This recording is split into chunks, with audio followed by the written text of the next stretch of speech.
E aí pessoal do Universo Antares, sejam bem-vindos a mais um vídeo aqui no canal, onde eu dou continuidade à nossa playlist, em que eu analiso todos os contos do H.P. Lovecraft numa ordem de apreço pessoal. E no vídeo de hoje, dando continuidade à nossa playlist, eu vou analisar o conto cujo nome, que tem o título de Ele. Ele foi escrito em agosto de 1925 e publicado em setembro de 1926. Eu estou lendo nessa edição aqui da editora Pandorga, o selo Cronos deles, tá bom? E mais especificamente, esse conto ele vai ser um daqueles contos mais experimentais do autor, mas é um tipo de conto que eu gosto bastante. Primeiro porque a gente já consegue ver parte da influência que o Lovecraft tem nos seus escritos, né? Não só as influências do ponto de vista criativo, mas do ponto de vista político-social. E o protagonista dessa história, em específico, é um poeta. O Lovecraft também escreveu muitas poesias, mas ele ficou conhecido pela sua área mais, digamos assim, de ficção especulativa. Mas o protagonista dessa história é justamente o poeta, que ele se muda para a cidade de Nova York. E a gente consegue já perceber uma característica que dá alguns indícios do caráter xenofóbico do autor. Porque Nova York, apesar da gente estar numa cidade de Nova York, um pouco mais, como eu posso dizer, tudo bem que até hoje é um polo em ascensão, né? Mas naquela época especificamente era um centro político comercial muito grande que ainda estava em formação.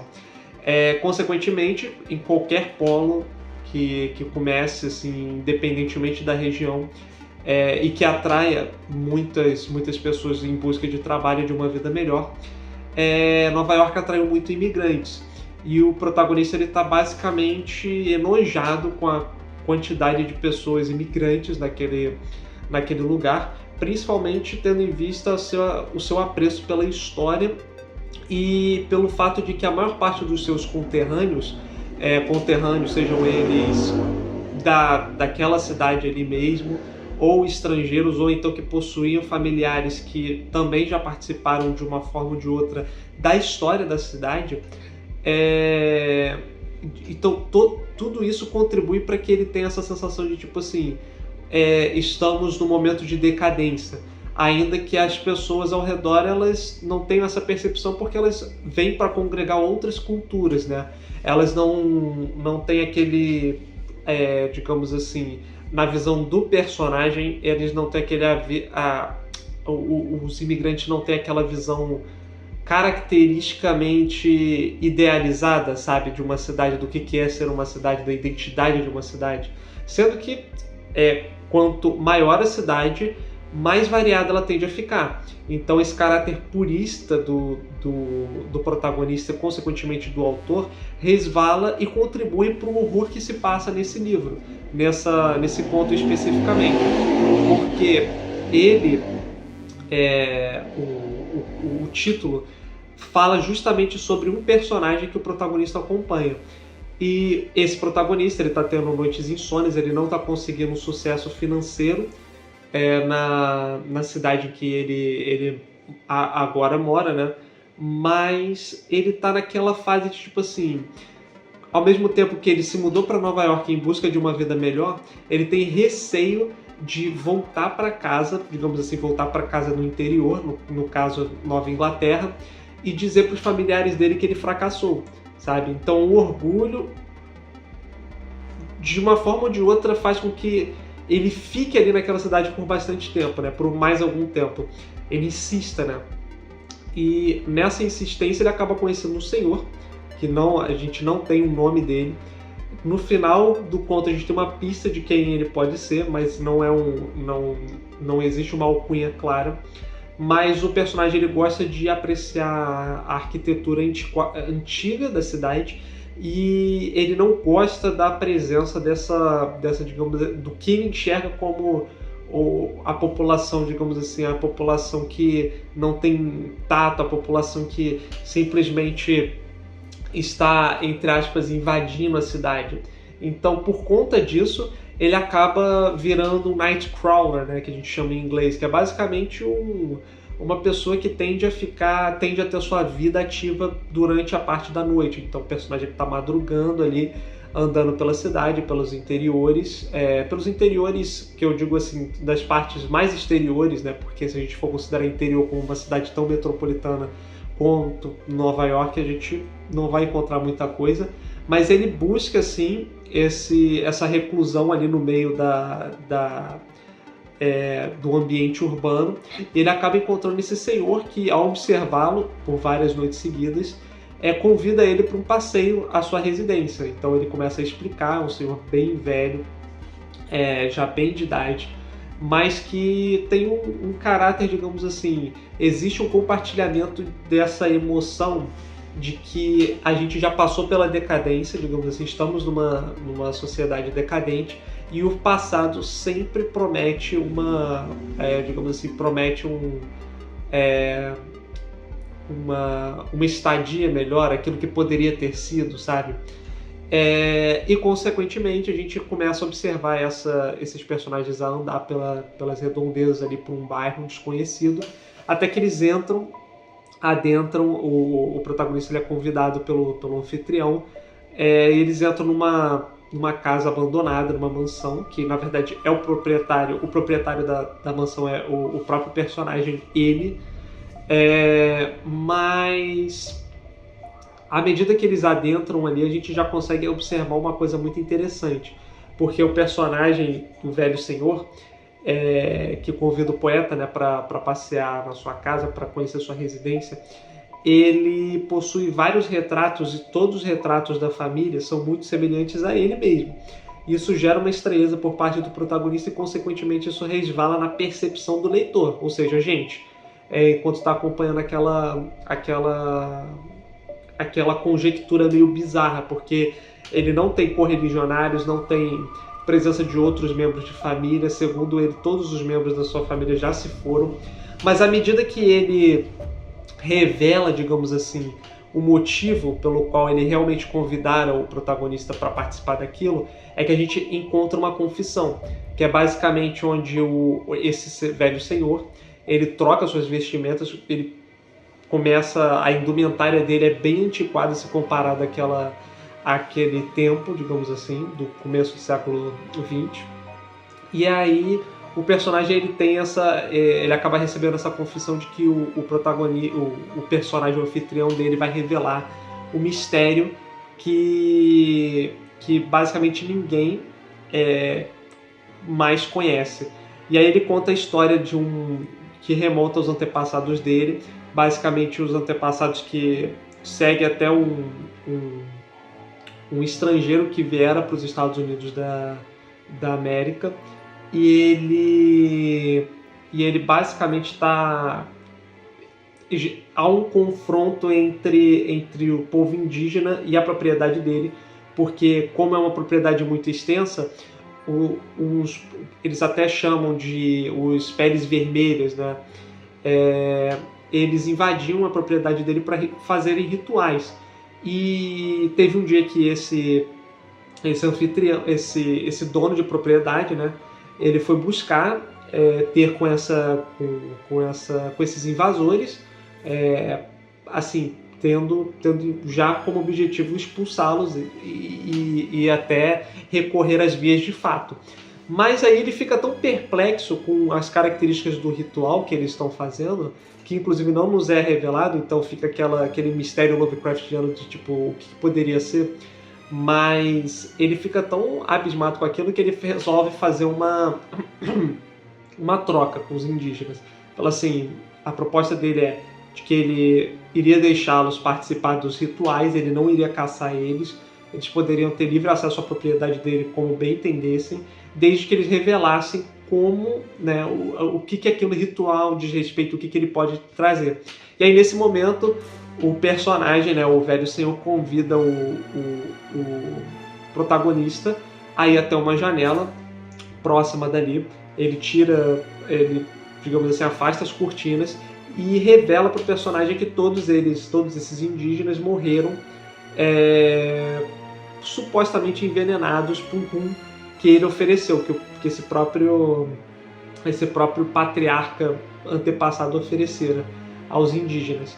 E aí ele revela o motivo, né, dessa confissão, de que na verdade até um paralelo enigmático filosófico em que através da fumaça as pessoas poderiam enxergar muito mais do que, digamos assim, o véu da realidade.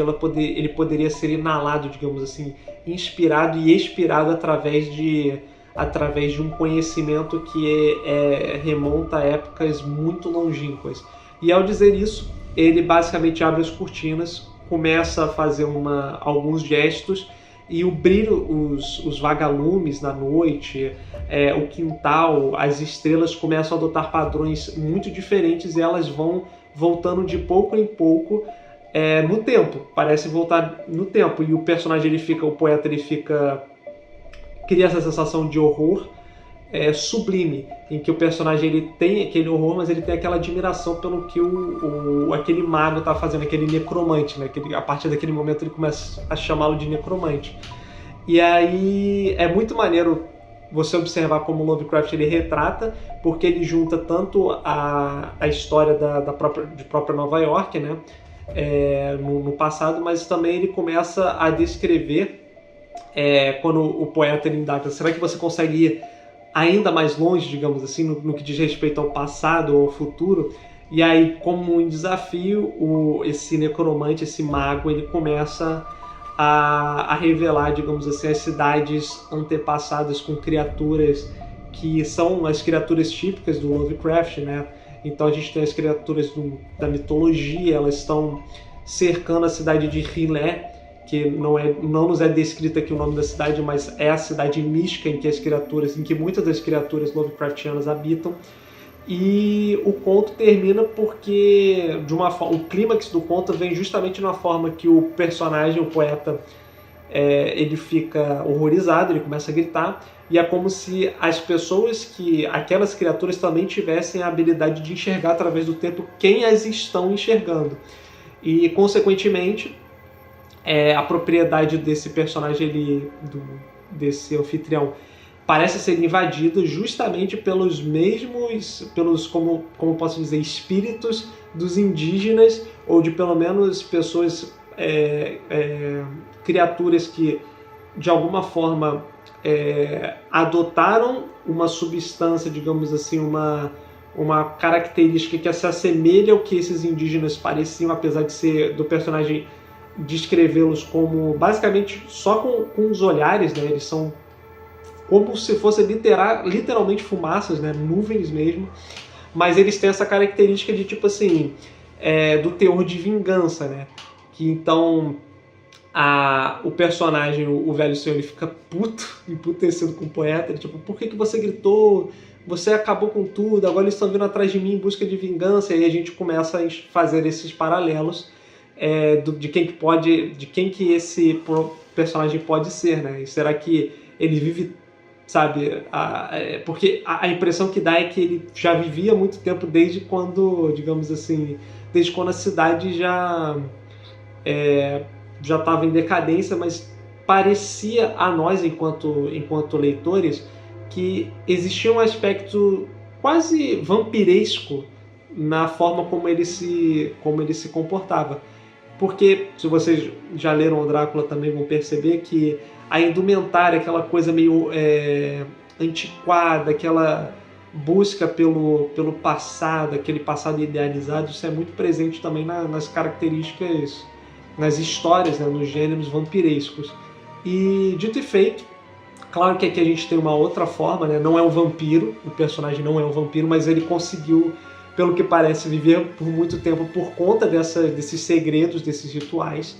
E o conto termina com o personagem ele sendo arremessado, basicamente ele vai para outra parte da casa, que desmorona, enquanto o velho está tentando persegui-lo, mas a porta acaba sendo arrombada e essas criaturas vêm ter com esse velho senhor e saem dali. O personagem, então, fica horrorizado, ele fica em outro estado de pânico, só que ele não consegue sair da residência. Então ele acaba usando uma cadeira, tipo, metendo o pé pela janela mesmo, se espatifa todo, sai correndo em direção ao muro, consegue escalar o muro também,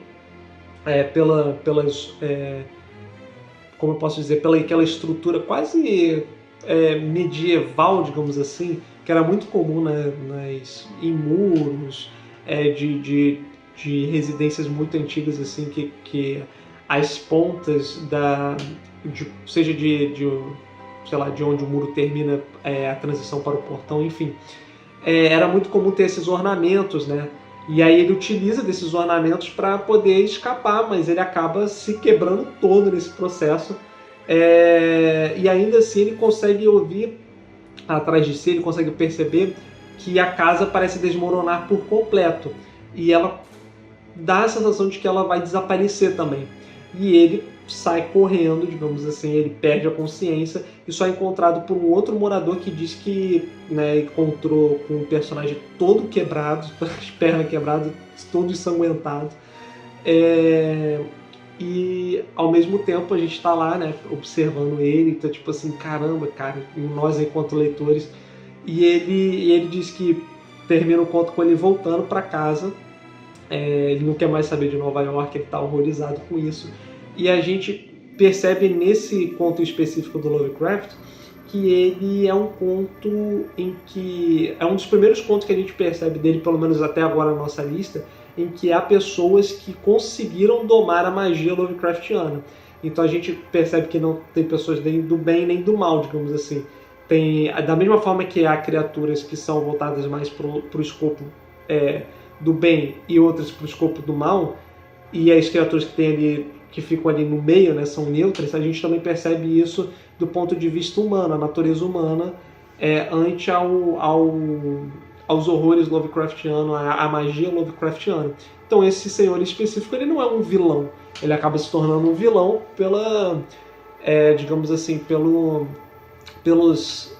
pelas intempéries de outrora, digamos assim, de tempos passados, porque ele é o vilão de outras pessoas, mas no protagonista, sinceramente, ele não representa uma ameaça até o ponto em que a ameaça maior assola os dois, digamos assim.